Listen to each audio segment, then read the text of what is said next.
Well, g'day, Max here again. Welcome back to the shop.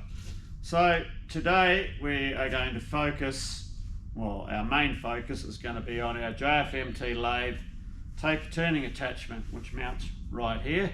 So we need to disassemble that, go through it, clean it up, reassemble it, and sort out any funky business we find along the way.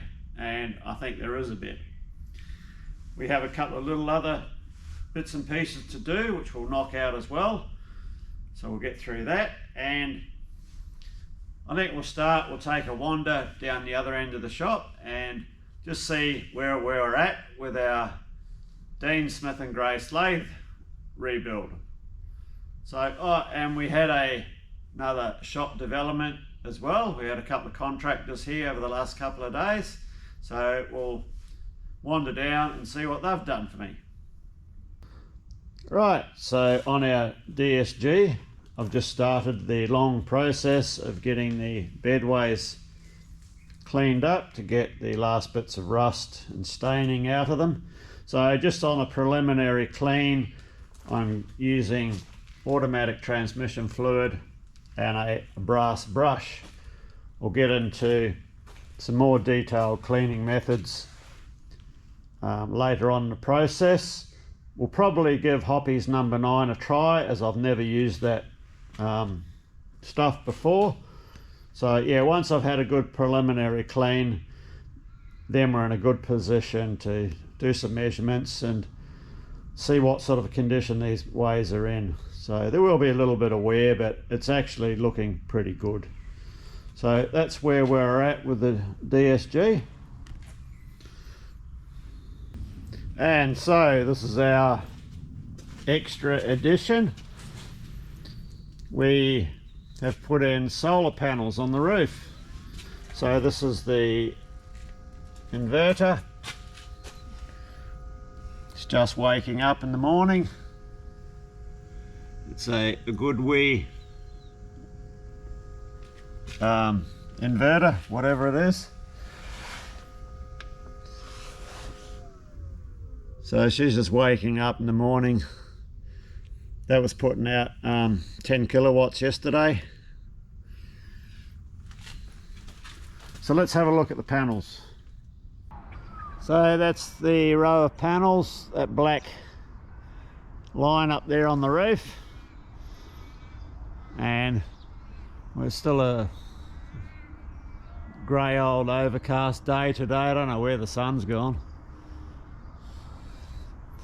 So that should help with our energy consumption. She might even be putting out at the moment enough to run the lights. So we'll check later on when the sun's out, see what it comes up to. Now, on our compound slide, there was one other little job which I forgot all about, which I knocked off yesterday. Before we get to that, when we were talking about shimming the gib on the cross slide last video, a couple of people mentioned you can also use packing strip. Here's a piece of packing strip out of one of my other machines that's been used. I actually collect packing strip for this process. So, and it was mentioned you can actually put it in a surface grinder and grind it down, which I have not done that before, but it's something to consider in the future when my surface grinder is up and running. What I wanted to bring out, this is a piece of packing strip shim that I'd previously made for our compound slide. As if you watched the earlier videos when we were doing the work on this, I did have to remachine one side of the dovetail to bring this side of the compound true to the dovetail. I think it was a couple of thou out, but I wanted it true so I could use alternate methods, i.e. a lathe sine bar, to be able to set the compound to specific angles easier.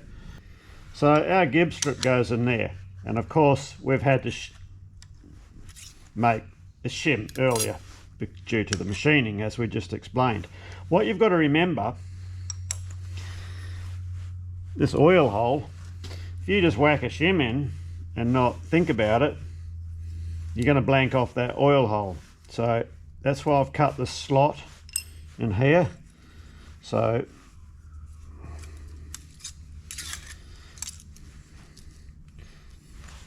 we're not covering up the oil hole when the gib is inserted in its rightful position.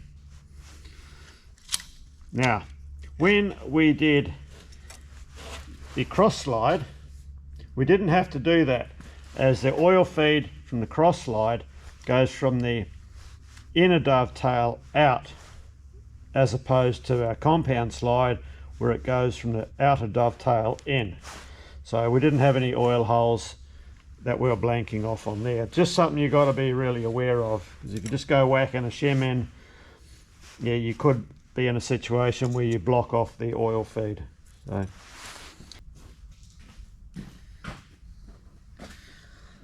right, let's get this compound back together.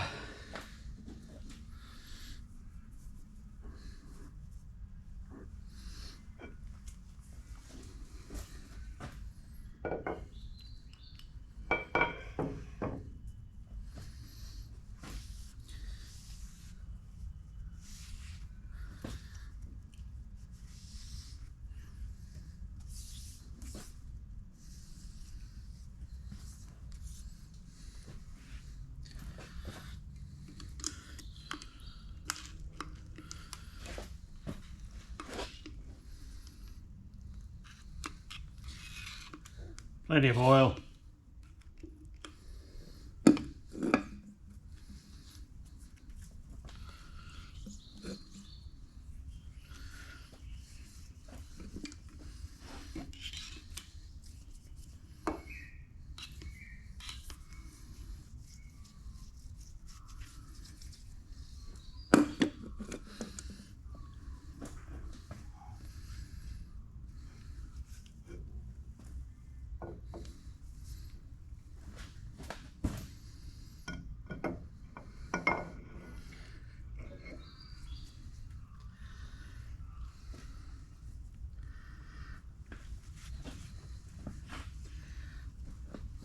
Now, because I've already got the way wiper, oh yeah, no, she slid over good. Just had to make sure that the way wiper, the felt, didn't grab on the lower half. No, that's okay.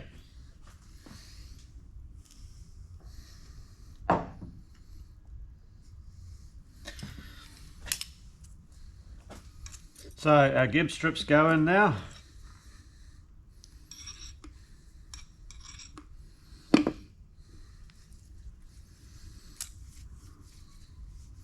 And our shim. Making sure we get everything the right way around.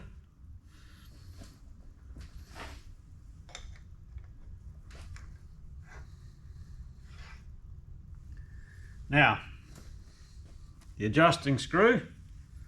Let me find that.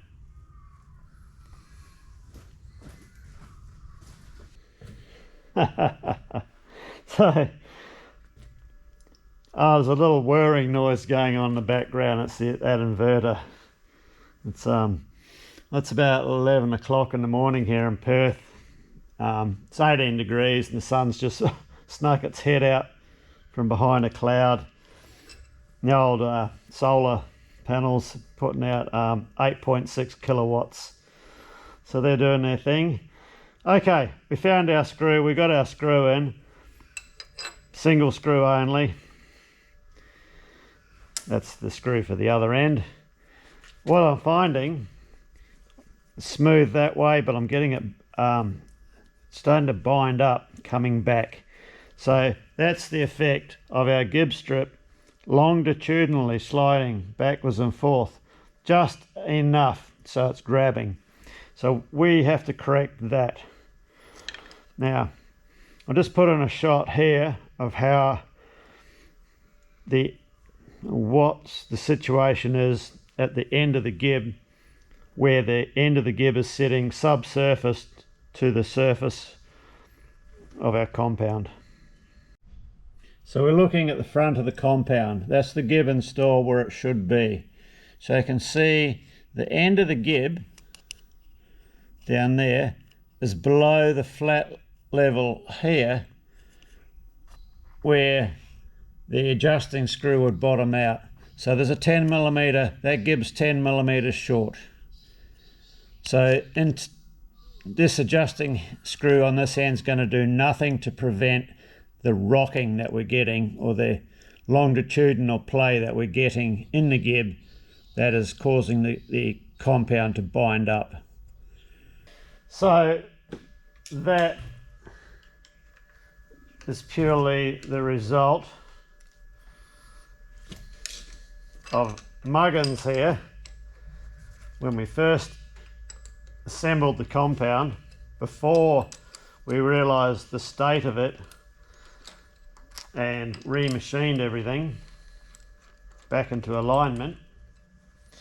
The gib strip was hanging out too far and was contacting the way wiper assembly. So we cut 1/2 inch off the end of it. So in order for our front adjuster to do its job, we have to extend the gib a bit.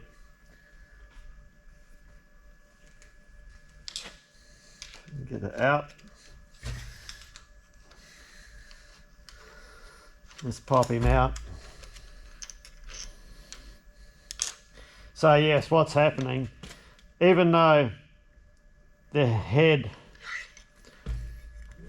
of the strip is a reasonable fit in there, there must be a bit of play combined in the threads as well, and it's just letting this just slightly in and out, and that's what's causing our binding.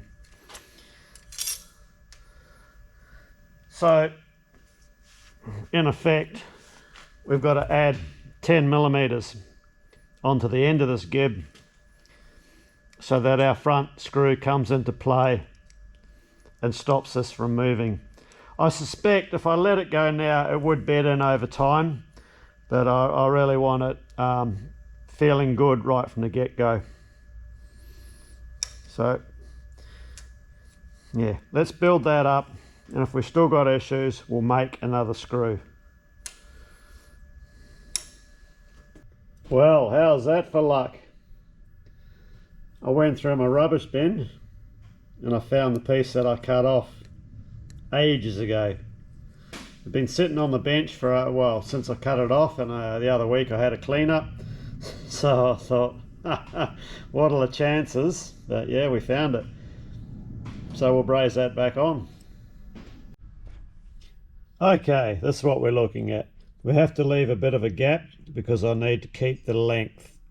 So we'll fill that gap in.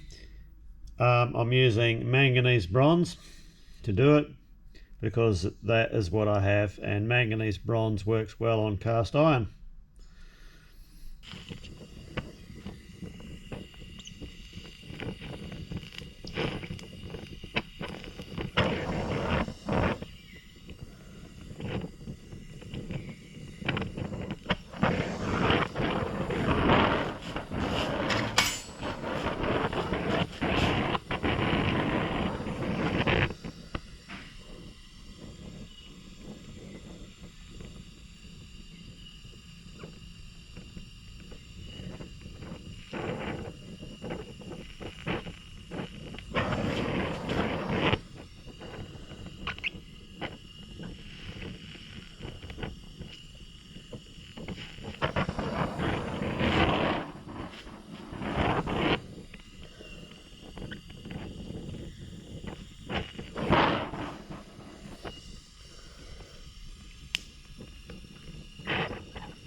Okay, that's our first side.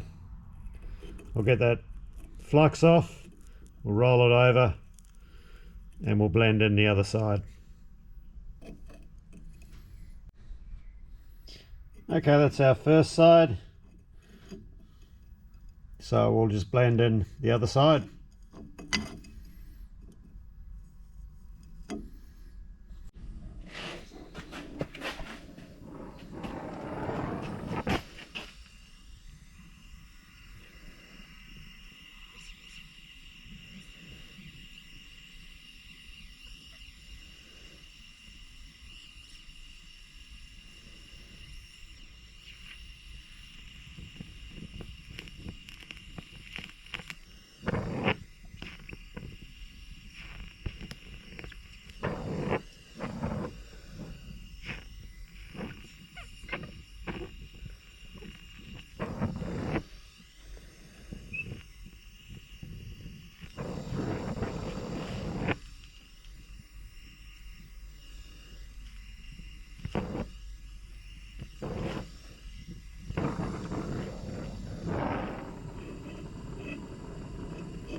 Okay, we'll get that let that cool off. We'll give it a wire brush up and dress it up with a file. Okay, there's our extra piece brace back on, so our screw can set in now, and that will give us the extra length we need to hold the screw. So it just pays. People have a go at me sometimes why I never throw anything out. Well, classic case, isn't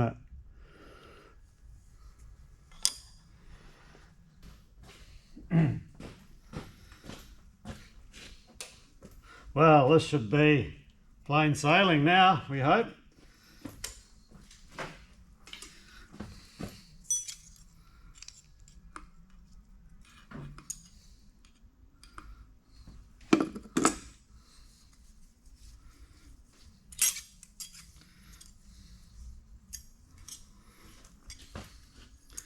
The old saying, something's worth doing, it's worth doing twice.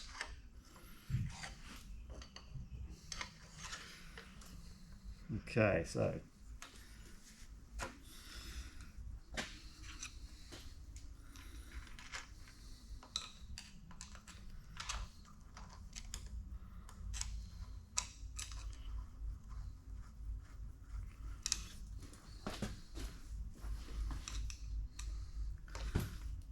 at least now our screw can contact the opposite end of the gib, and that stops that lateral movement of the gib. Not all machines have it, some are just a screw at one end. Now when I do put the gibs in,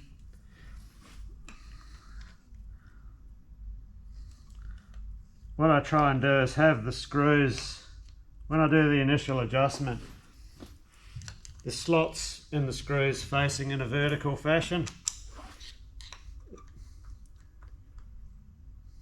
That way, when the second screw comes up and butts up against the gib,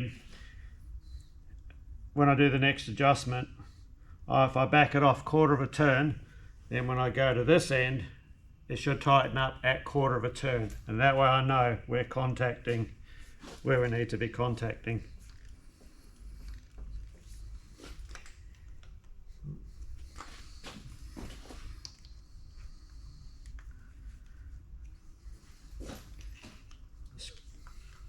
So we're screwed up tight now. That feels really good. No binding. Okay, so I'll back this one out quarter of a turn. Tighten this one quarter of a turn. And I can feel it coming up against that screw.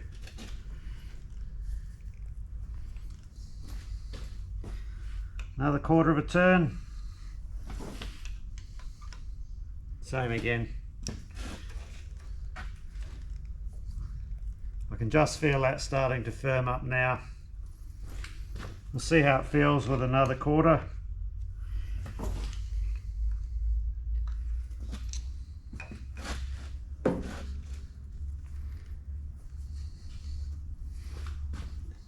and another quarter.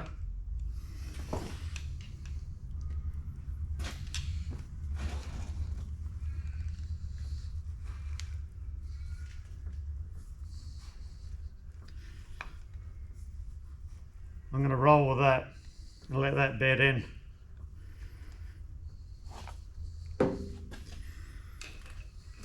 Okay, so we can fit our wiper back on.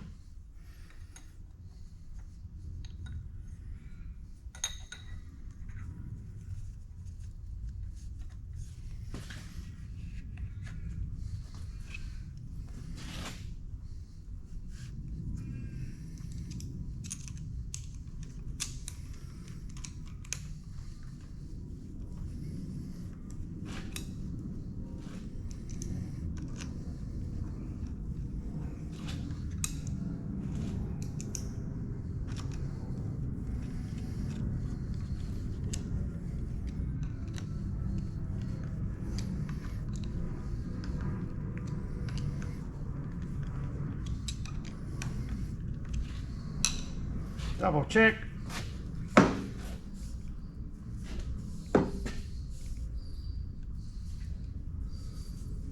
That's nice. Okay, so we have our screw assembly to go on.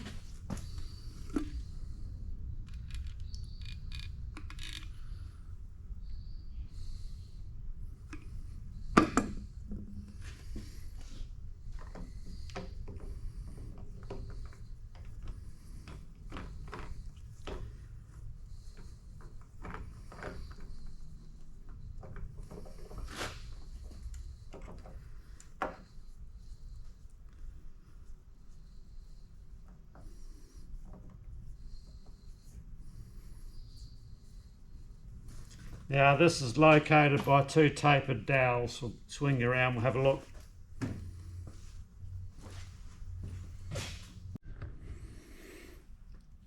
So these are a tapered dowel and the nut and the washer are for ejection. So just bring the nut up towards the end. Goes in its locating hole. Bit of a jiggle. Just a very light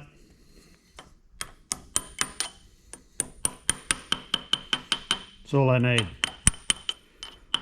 They don't take much to hold them in place. And then we just nip the nuts down.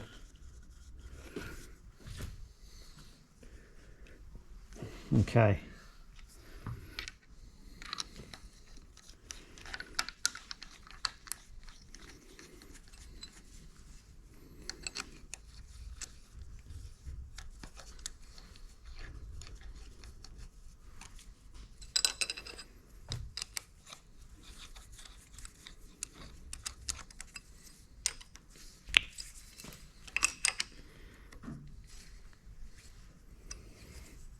Okay.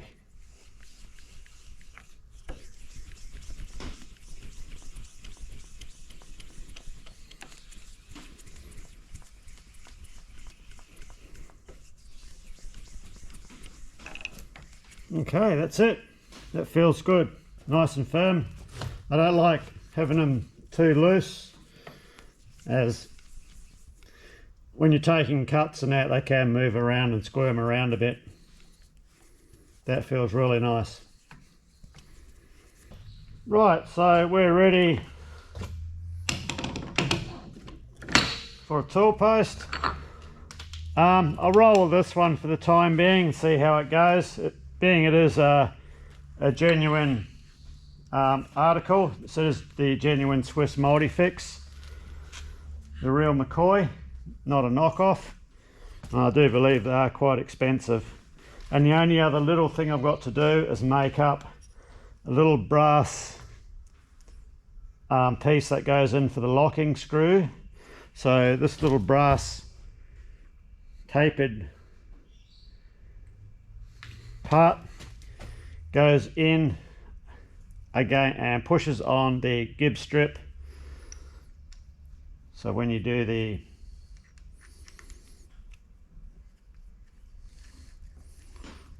locking screw up, it locks the whole assembly. Okay, so yeah, next step, we'll get the tool post cleaned up, brass thing made, and then that's this area complete. So I guess we should get to where we were going to go at the beginning of the video, and we'll start on our taper turning attachment. Right, let's finally get to our taper turning attachment. That compound slide that we were just working on. It was 8 months ago I started putting that together and I just got it done, so that's been a mission the whole way through that compound slide. Okay, so what we got here, we just got some thrust bearings here and a lock nut. Now, if you remember from last week's video, the lead screw for the cross slide comes and attaches and anchors on this point here, and of course this casting here anchors to the rear of the saddle. Now, I might have mentioned I thought there may have been a little bit of funky business going on with this assembly. What it was, when we originally removed it off the lathe, it looked to me like only 3 out of the 4 holes were lining up as they should. Plus, under here I feel there should be another bearing strip under here, according to the manual.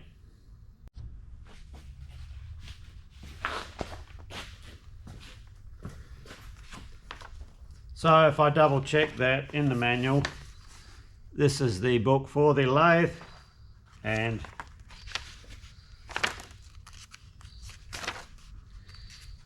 it's, I think I said this earlier on, it's a copy of a Mazak. It's still got Mazak written in here on the book. So Mazak's made in Japan. So according to the breakdown of this thing anyway, yeah, there should be, they call it a gib. It's another piece that sits on here and rides on top of the bed. So we'll investigate that when we do a trial fitment. So it brings the question, I'm thinking that maybe this assembly is not original to this machine. Well, it's a different colour for a start. It appears to be grey in colour, not green. So is it possible then that this is actually off a Mazak, and that's maybe why 3 out of the 4 holes line up, the 4th one doesn't? We don't know. Let's we'll investigate that when we do the trial fitment. So let's get it pulled apart. So just this top plate off, the ends and the slide off first, and then these will separate.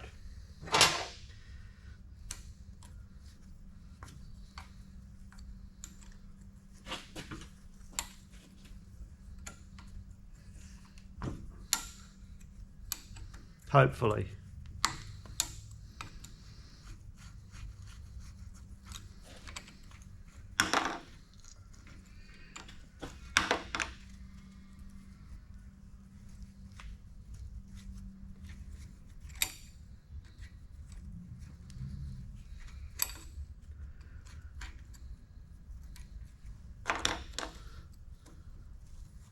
So I noticed this morning when the solar inverter was running at different times, it has a cooling fan in it as well.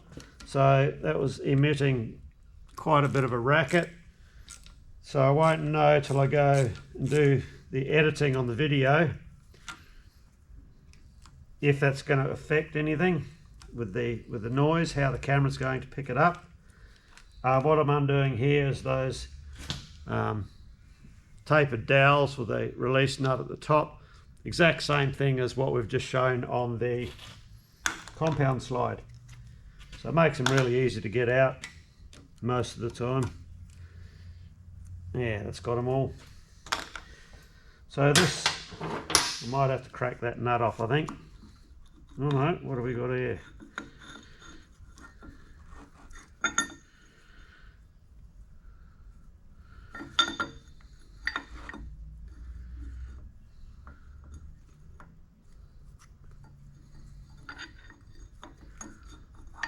Okay, let me just mark these because just in case there's a difference.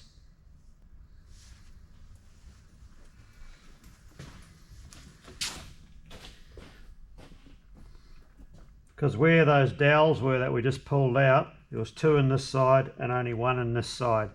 This top one is only drilled for 1, but the base casting is drilled. There is another drilling in there. So let me just take a photo.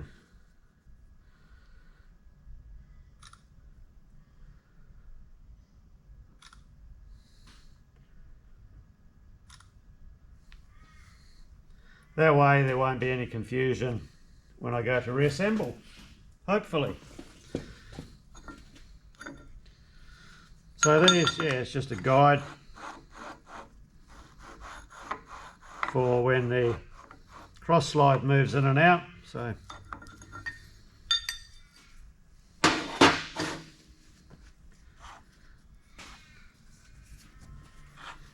probably find all this lifts off.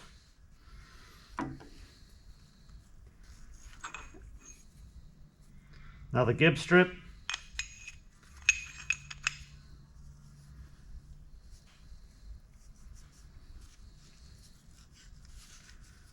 Okay, so if I slacken that nut off, this will separate from this.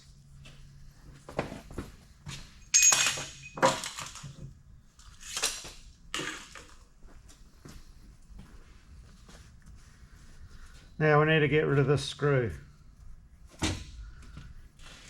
So we've got these 2.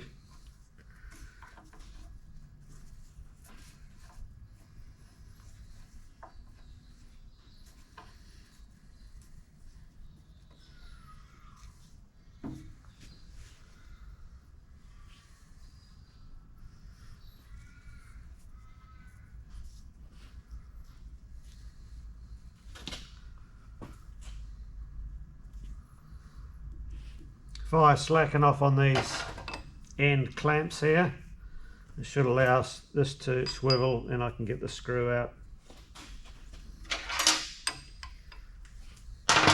So get another Allen key.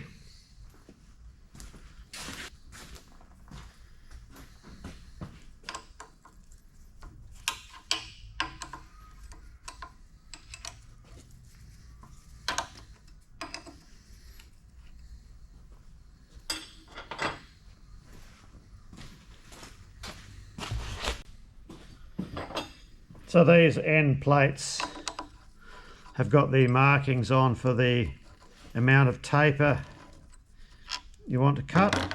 So on this end here, it's in millimeters of taper per 15 millimeters of length, and the one on the other end is in ratio, so 1/5, 1/4.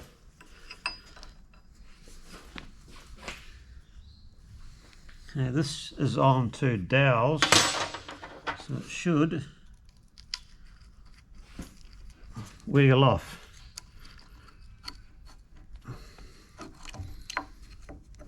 Okay, so this also locks this whole bar in position. Let me get the one off the other end.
Good old heel bar.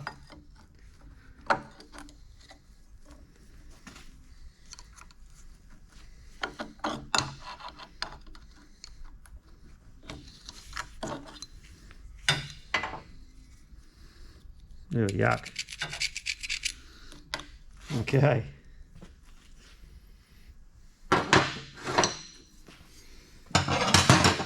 So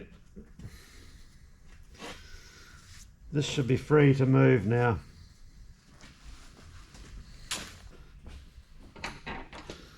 We need to release this thread.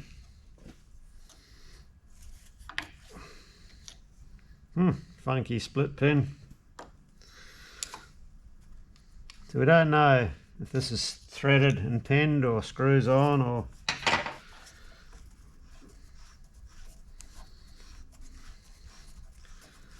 we'll just see if we can unscrew it the whole way.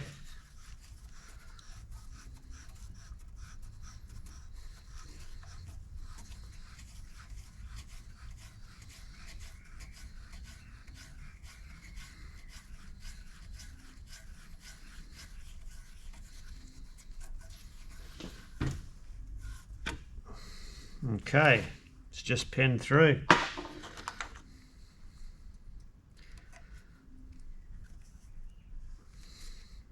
Let me get something small that'll fit through that hole, and then we can continue unscrewing it. Or, I wonder, we can just put this back on.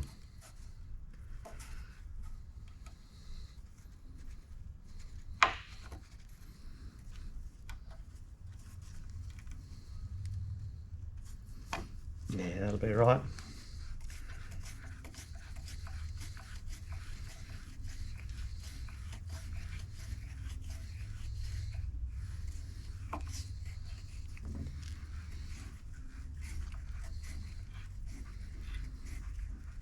That's getting tight there, so we'll go to plan B, which will be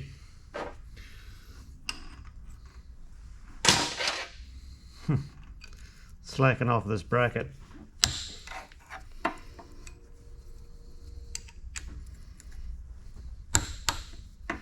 This is on a couple of tapered dowels as well.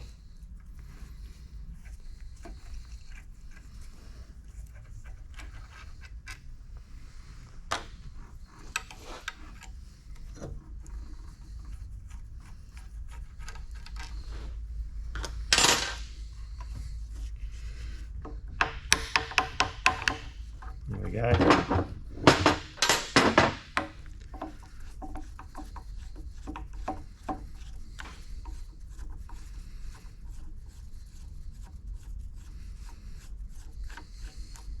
Okay.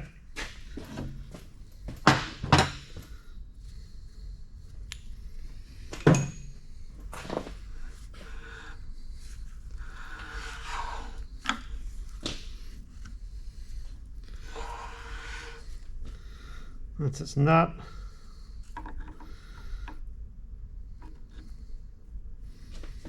So this should just lift off. Fingers crossed. Give it a bit of a... Yep.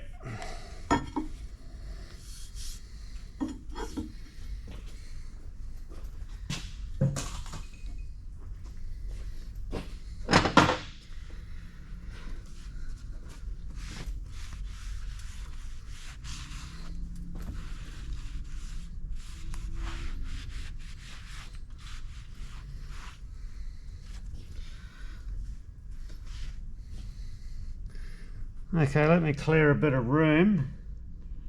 We might separate these two here, I think. It just makes it a bit easier to work with when we're rolling it around, cleaning everything up. So we'll separate that. Then we can slip this part out of the housing. What we want first is this housing, in case we have to set this up in the milling machine and rework these holes.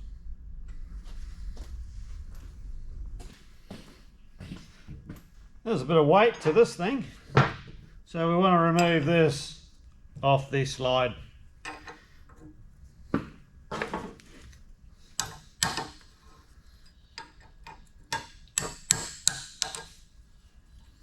This is on 2 dowel pins as well, so hopefully they'll come off easy.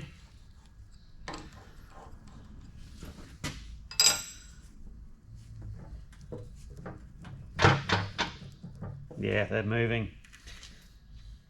If you've got something like this on dowels that you can't separate, rather than go ploughing in, hammering a screwdriver in, you unscrew the bolts, making sure you've still got several threads in them, and you can take the weight of the part and tap on the bolts, and that will also help separate them, rather than trying to.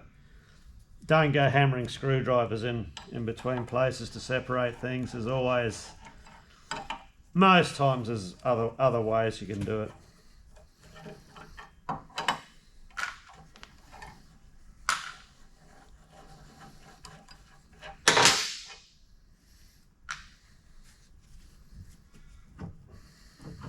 Look at that, lovely.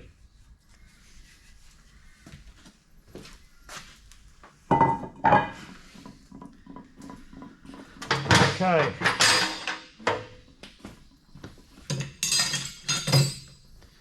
So we'll get this rolled back over.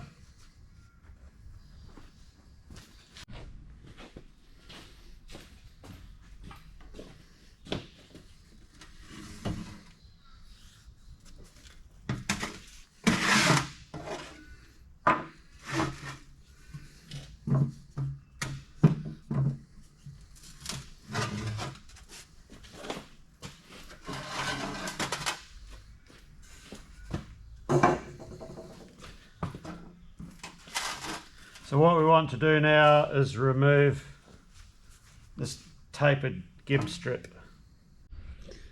Yeah. So just in here,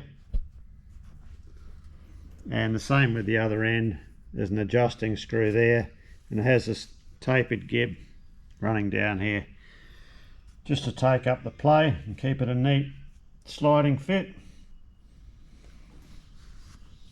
If you get too much slop or you get any slop in here, what it does, when you're machining a taper, you might get a few humps and bumps in it, a bit wriggly.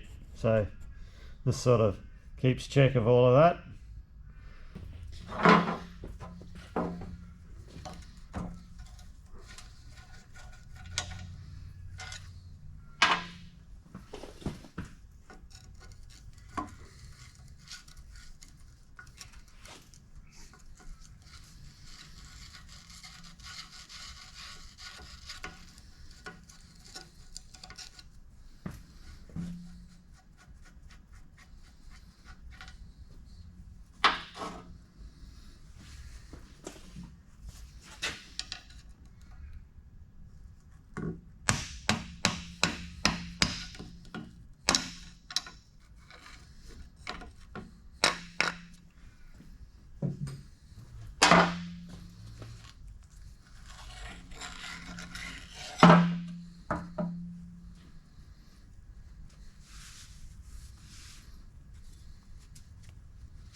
All scraped in, looks good. It's a good quality gib strip, that. Oil grooves.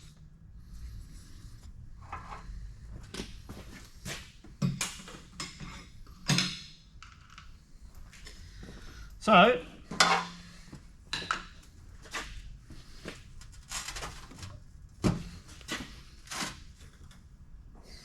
it's just going to be stuck there.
Actually, probably as of a lot of taper attachments, they generally, it depends on what sort of environment they're in, but a lot of them do not get much use. I know one of the machines I used to use had one on it, and very rarely, actually on that machine, I'd use it. Okay, well, I think we'll get all these parts cleaned up, get them all ready for the next video, and yeah, we've got to do a fitment check of this onto our lathe.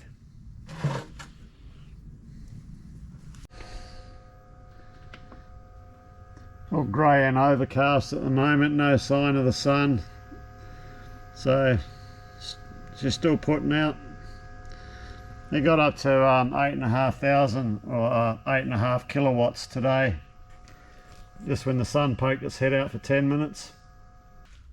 Oh yeah, we'll bring this one to a close. I did expect to get a bit further in with the taper turning attachment, as the majority of the video was supposed to be about that, but didn't quite foresee some of the issues that we have with our our compound slide there. For an easy little job, well, 8 months later, it's